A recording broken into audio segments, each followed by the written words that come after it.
তিনজন সবচেয়ে পুরুষের মধ্যে সুন্দর ছিল দুইজন ব্যক্তি। এক নম্বর বলেন হযরত ইউসুফ আলাইহিস সালাম, কি নাম বলে সবাই? আর দ্বিতীয় জন হচ্ছে আমাদের কলিজার টুকরা, আমার আপনার পেয়ারা নবী মুহাম্মদুর রাসূলুল্লাহ সাল্লাল্লাহু আলাইহি সাল্লাম, তিনি ছিলেন সবচেয়ে বেশি সুন্দর। আয়েশা ডাক দেয়া বলেন,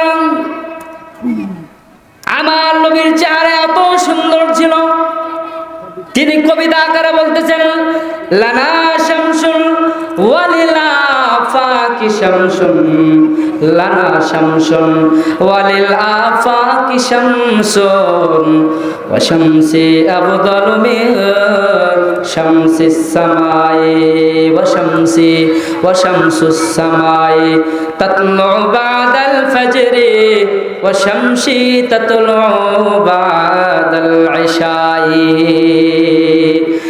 আয়েশা বলেন, আসমানের একটা সূর্য আছে আর আমার ঘরে একটা সূর্য আছে, তবে আমার সূর্যটা আসমানের সূর্যের থেকেও বেশি দামি।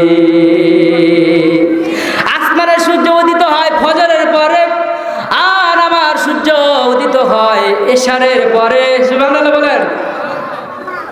আমার সূর্য এশারের পর উদিত হয়। হযরত আয়েশা বলেন, একদিন আমি কাঁথা সেলাই করতেছিলাম, হঠাৎ করে আমার সুইটা হারায় যায়। আমি টেনশন পেরেশান হতেছিলাম, কখন আল্লাহর নবী আমার ঘরের মধ্যে প্রবেশ করবেন, খুঁজে পাচ্ছিলাম না। হঠাৎ করে আল্লাহর নবী ঘরের মধ্যে প্রবেশ করেছেন।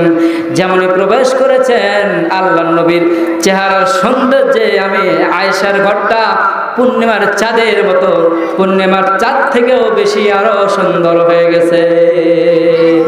লানা শামসুল ওয়ালিল আফাকি শামসুন, ওয়া শামসি আফদালু মিন শামসিস সামাই, ওয়া শামসি ওয়া শামসুস সামাই তাতলু বাদাল ফাজরি, ওয়া শামসি তাতলু বাদাল ইশাই।